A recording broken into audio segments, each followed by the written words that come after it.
मित्रों, आज प्रस्तुत हैं फ, ब और भ से शुरू होने वाले कुछ तत्सम शब्द और उनके तद्भव। फाल्गुन, फागुन।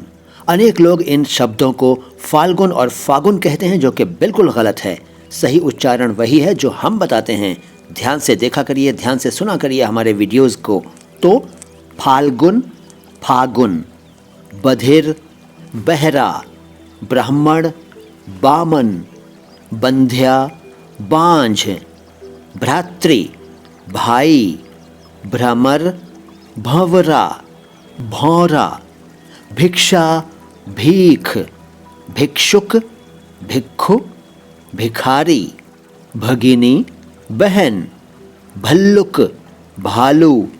भक्त, भगत। भाद्रपद, भादों।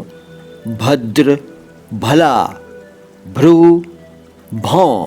शब्द मेरे पास बहुत सारे हैं, अनेक तत्सम और तद्भव मैं लेकर बैठा हुआ हूं, लेकिन बाकी शब्द आपको अगली मुलाकातों में बताऊंगा। मैं हूं मोइन शम्सी, चैनल है माय हिंदी माय उर्दू। हिंदी और उर्दू शब्दों के शुद्ध उच्चारण को एक साथ समर्पित यूट्यूब का एकमात्र channel my Hindi my Urdu. Videos को लाइक किया करें, चैनल को सब्सक्राइब कर लीजिए।